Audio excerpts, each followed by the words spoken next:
Apa yang benar-benar perlu kita lakukan setelah kita mengaku bahwa kita percaya kepada Kristus sebagai Tuhan dan juru selamat kita. Dan Paulus di dalam Kolose pasal yang kedua, ayat yang ke-6 sampai yang ke-7 akan menjelaskannya bagi kita apa yang perlu kita lakukan. Kolose pasal 2 ayat 6 sampai ke-7. Kamu telah menerima Kristus Yesus Tuhan kita.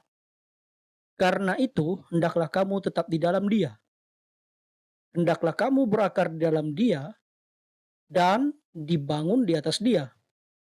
Hendaklah kamu bertambah teguh dalam iman yang telah diajarkan kepadamu, dan hendaklah hatimu melimpah dengan syukur.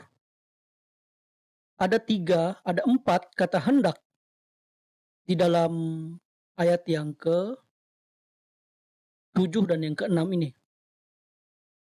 Dan paling tidak ada lima, lima hal atau lima frasa yang dapat dibagikan di dalam kedua ayat ini yang perlu kita lakukan. Yaitu hendaklah kita tetap hidup dalam Yesus, yaitu hendaklah kita berakar di dalam Yesus, hendaklah kita dibangun di atas Yesus, dan hendaklah kita bertambah teguh dalam iman kita kepada Yesus. Dan yang terakhir, hendaklah hati kita melimpah dengan ucapan syukur.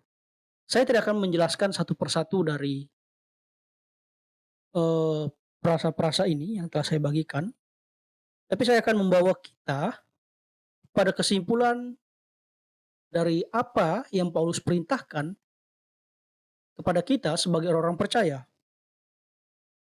Kita akan melihat kata hendaklah kamu tetap di dalam Dia. Arti kata di dalam di sini, jika kita lihat dari bahasa Yunaninya, jika Anda membuka kamus, itu dapat Anda lihat dalam kamus Sabda, eh, di dalam kamus Sabda di Google, kata en atau e dan n ini atau di dalam dapat juga diterjemahkan menjadi kerasukan.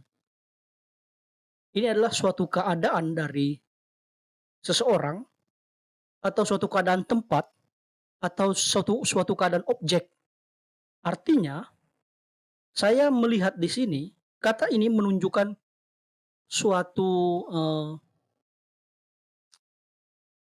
keadaan seseorang yang dipengaruhi oleh objek lainnya. Jadi Paulus sini sedang ingin menjelaskan kepada kita atau jemaat Kolose pada waktu itu, hendaklah kamu seluruh hidupmu dipengaruhi oleh Sang Firman, yaitu Tuhan Yesus. Atau saya sederhanakan, hendaklah kehendakmu atau keinginan terbesarmu sama dengan kehendak Kristus atau keinginan terbesar Yesus. Lalu, apa keinginan terbesar Yesus di dalam dunia ini? Apa yang menjadi kehendak Kristus atas kehidupan umatnya secara umum? Kita akan melihatnya. Jika kita mempelajari Alkitab, Kristus sangat mengasihi jiwa-jiwa. Kristus sangat membenci dosa. Kristus sangat membenci kemunafikan.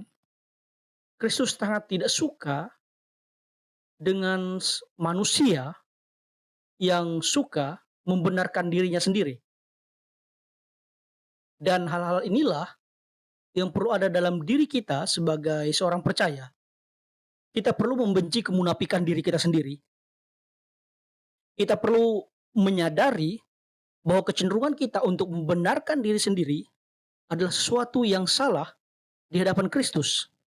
Karena kita bukan orang benar, kita adalah orang berdosa yang seharusnya binasa, tapi telah dibenarkan oleh Yesus melalui kematiannya di kayu salib dan kebangkitannya, sehingga kita menjadi orang benar.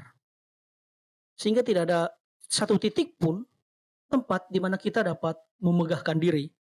Ketika kita tahu bahwa hidup kita hanya oleh karena apa yang Kristus telah lakukan dan sudah selesai melalui kehidupannya, kematiannya, dan kebangkitannya.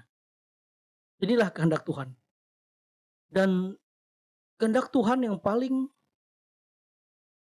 inti dari semua itu, hendaklah kita mengasihi Allah dengan segenap hati kita dan pikiran kita.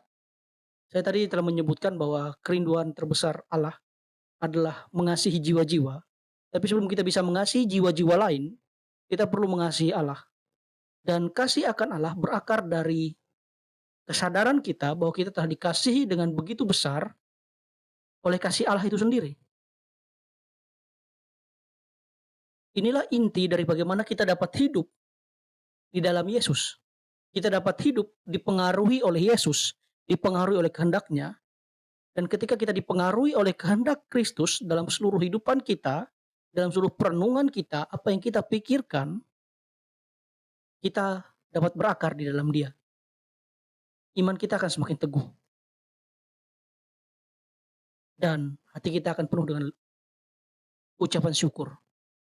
Karena rasa syukur yang sejati tidak didasarkan pada keadaan hidup yang baik-baik saja atau keinginanmu dijawab ketika engkau menginginkan sesuatu lalu engkau berdoa dan keinginan itu dijawab. Ya kita perlu bersyukur atas itu semua. Tapi ucapan syukur yang sejati adalah oleh karena kesadaran penuh bahwa Allah mengasihi kita dan hidup kita terus semakin mengenal Dia.